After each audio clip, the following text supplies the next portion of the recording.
twongeye turatomboye bana b'Imana kuko duhamagawe na Nyagasani ahanga kuri buri munsi kugira ngo atugirire neza. Ku izina ry'Imana Data na Mwana na Roho Mutagatifu, amen.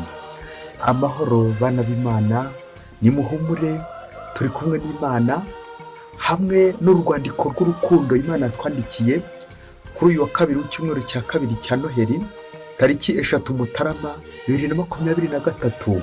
Isomo rya ry'umuhoro ya mbere ya Yohani, umutwe wa kabiri umurongo 29 ndetse n'umutwe wa gatatu umurongo wa mbere kugeza ku wa gatandatu. Nkoramutima zanjye, niba muzi ko Kristo ari intungane, nimunamenye ko umuntu wese ukora ibitunganye aba akomoka kuri we. Nimurebe urukundo ruhebuje Imana Data yadukunze kugeza naho twitwa abana b'Imana, kandi tukaba turi bo koko. Dore impamvu isi idashobora kutumenya, nuko itamenye Imana. Nkoramutima zanjye, ubu turi abana b'Imana, ariko ko tuzamera ntibiragaragazwa. Gusa tuzi ko igihe Kristo azigaragariza tuzaba dusa nawe, kuko tuzamureba uko ari mu by'ukuri. Umuntu wese kandi umufiteho imizero arisukura nk'uko ntari umuziranenge. Umuntu wese ukora icyaha aba arwanyije itegeko, kuko icyaha ari ukurwanya itegeko. Ariko rero muzi ko Yezu yazanywe no kuvanaho ibyaha, kandi akaba nta cyaha kiba muri we. Umuntu wese ugumye muri we ntiyongera gucumura ukundi, naho ucumura wese ntiyamubonye kandi ntiyamumenye. Iryo ni ijambo ry'Imana. Zaburi 98, imipaka yose y'isi yabonye ugutsinda kw'Imana yacu.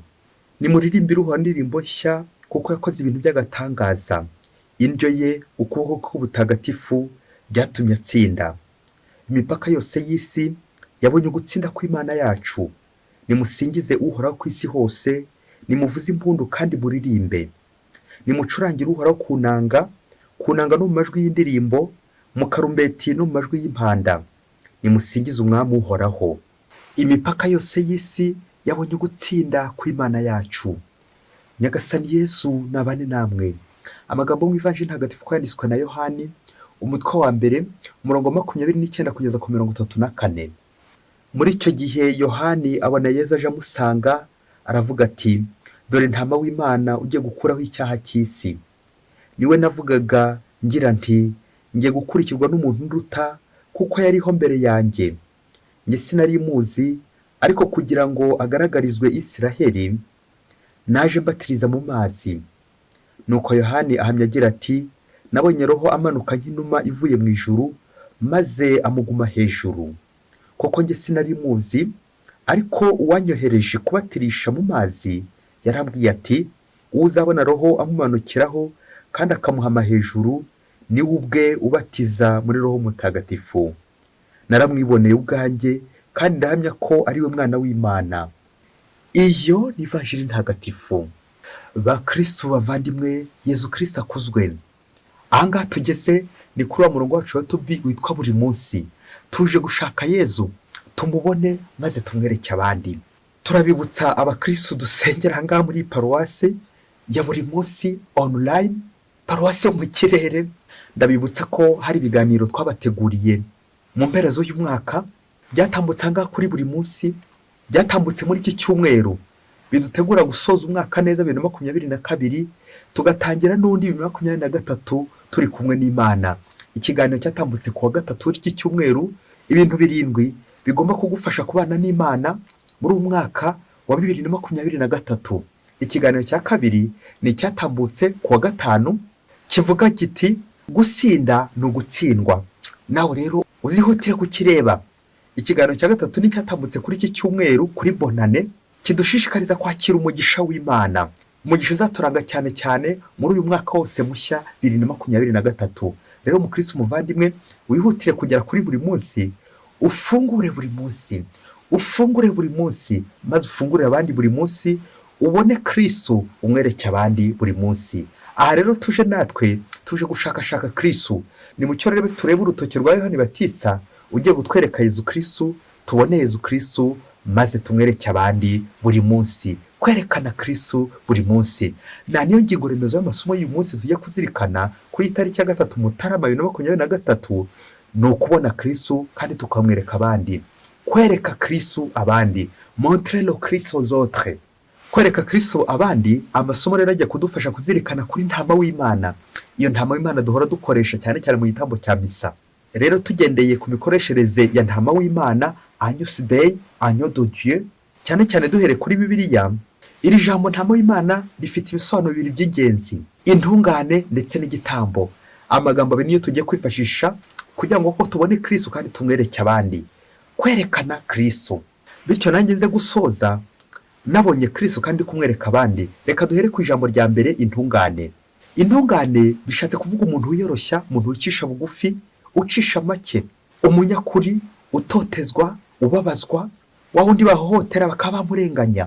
Naho ijambo rya kabiri ni igitambo bingana impongano, sacrifice, impongano y'ibyaha, iyo batamba bagakira ibyaha, sacrifice. Rero muri aka kanya tugiye kuzirikana ingero zigera muri 5. Ijambo ntama w'Imana ryagiye rikoreshwa cyane cyane muri Bibiliya, ndetse tuze kujya no ku gisobanuro cyaryo nyir'ukuri. Bityo iyo ntama ize kutuvana ku itungo itujyane ku muntu, umwana w'Imana, Izaki, Pasika, impongano, ababembe ndetse na Kristo. Reka duhere ku ijambo rya mbere, igitambo cya Izaki.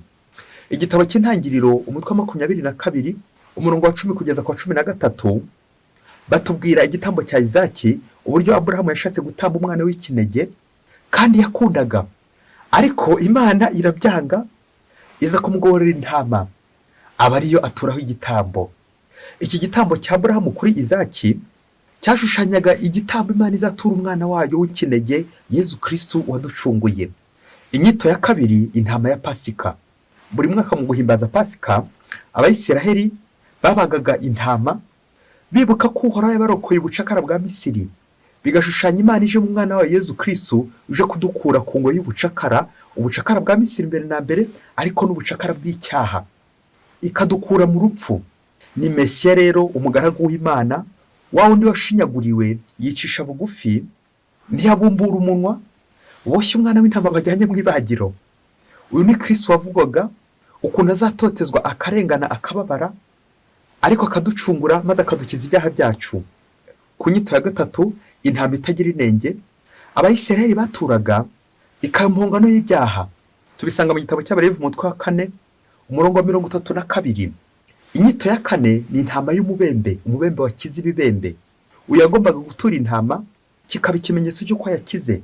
Tubisanga mu gitabo cy'Abalevi umutwe wa 14 umurongo wa 10 kugeza kwa 22. Izi ntama zose uko arenge tumaze kuvuga ubwoko bune, reka tuvuge ko ari itungo. Izi ntama zari zifite akamaro ko guhongerera ibyaha. Izi ntama zose zashushanyaga Yezu Kristo umwana w'Imana wacunguye isi. Izi zose mu isezerano rya kera nyine nibwo buryo bakoreshaga ukira ibyaha. Ariko twebwe nk'abari mu isezerano rishya, Yezu Kristo igitambo kizima, ntama w'Imana ukiza ibyaha by'abantu, niwe isezerano rishya turizi kuzirikanaho, waducunguye ku musaraba, nk'uko tubisanga mu ibaruwa ya mbere ya Petero umutwe wa 1 umurongo wa 19. Mwarokowe n'amaraso y'agaciro gakomeye ya Kristo, ngaho intama itagira inenge cyangwa ubwandure. Amen.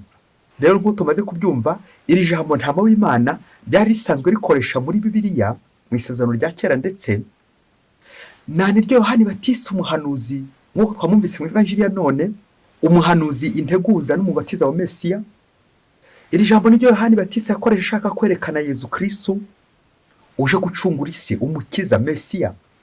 Ntabwo zikiri intama rero z'amatungo zo mu isezerano rya kera nk'uko tumaze kubizirikana, ahubwo Yezu Kristo ubwe, ntama w'Imana mu isezerano rishya, uje gukiza ibyaha by'abantu.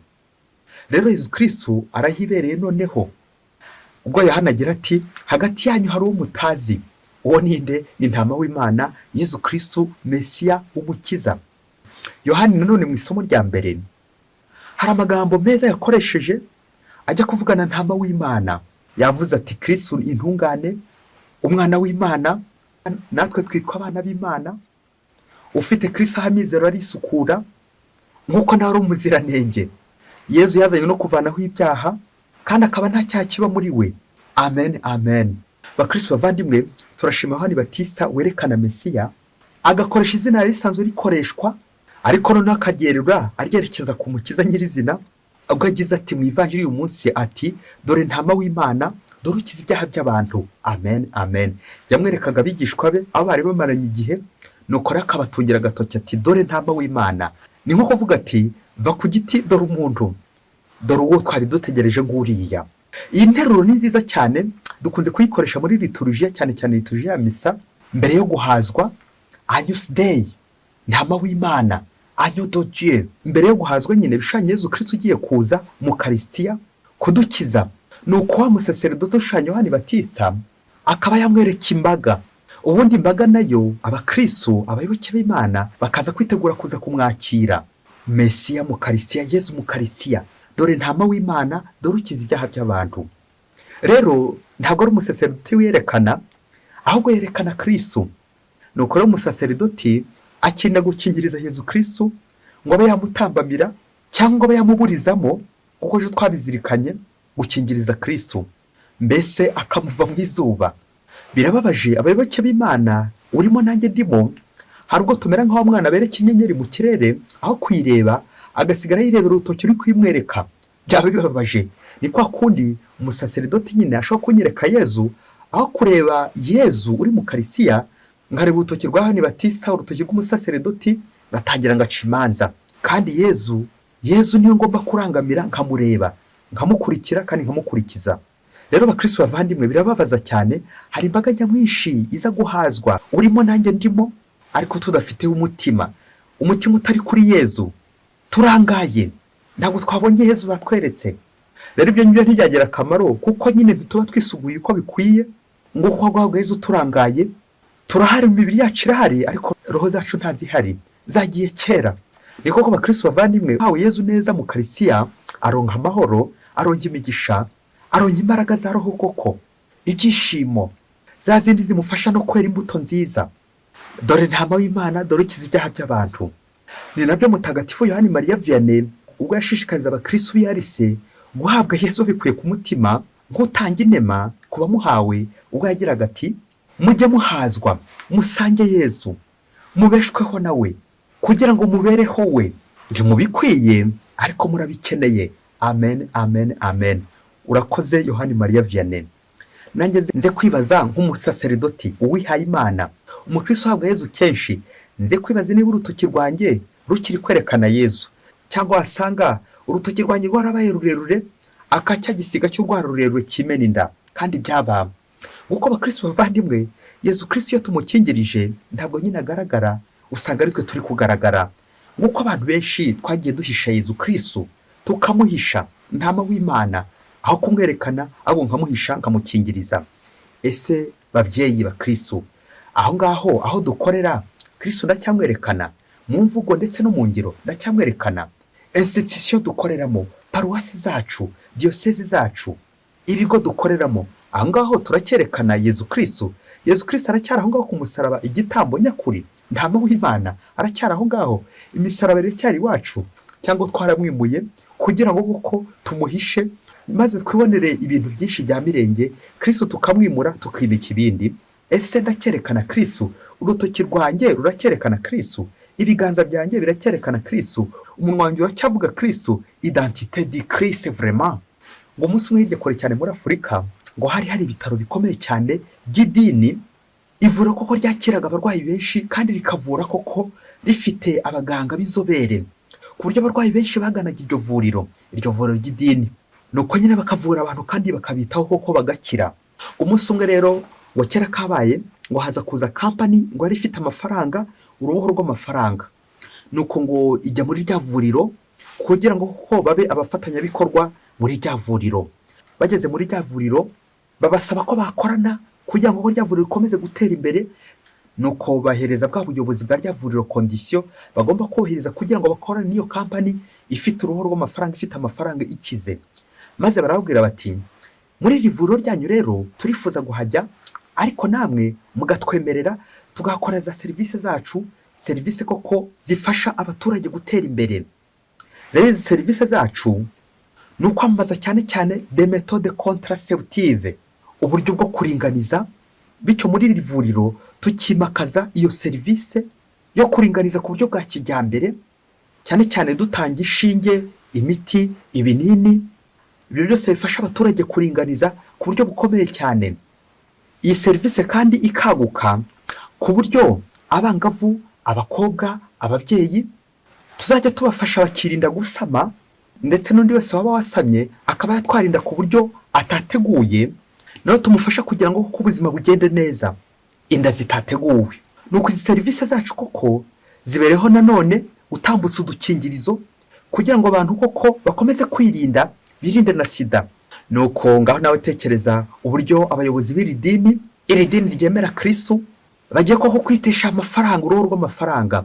Nuko ubuyobozi bufata icyemezo bwangira abo bashoramari bemeza ko iryo vuriro ari ry'abakristo, ko ibyo bintu koko batabihingutse muri iryo vuriro, maze babashoramari babasezeranya amafaranga menshi koko iryo vuriro rizabona, babereka ko inyungu zose zirimo, bityo ivuriro koko rikazatera imbere.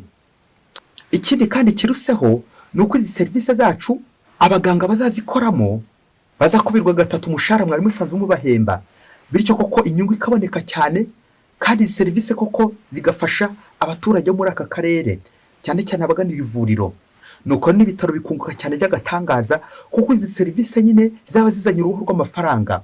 Bwa buyobozi burebye amafaranga babasezeranyije bubona ko ari menshi, nuko biyemeza kugira ngo koko batazabareba nabi abanyamadini bandi, bemeza kubaka akandi karori hirya kure y'iryo vuriro, hirya kure mu giturage, ubanza barakise poste de santé n'utundi twishi cyane, kugira ngo izo serivisi zose zihimukire aho kugira ngo zizakandagire aho ngaho muri ibyo bitaro, bityo batazatanga urugero rubi ku bantu bose baza bahagana bakabona koko ibyo bitaro byahinduye isura kandi byari iby'abakristo. Icyakurikiyeho nuko nyine bagiye kubaka ako kazu kure cyane kazakorerwamo izo serivisi. Ka kazu bamaze gukuzuza rero, bya bitaro koko biri gukorana nabyo neza nta kibazo. Ka kazu bamaze gukuzuza, dore icyakurikiyeho, abaganga bakoraga muri rya vuriro ry'abakristo abenshi bagiye batangura no kujya gusaba kujya gukora iyo ngiyo, kuko rero hari umushahara utubutse cyane muri izo serivisi bavuze haruguru.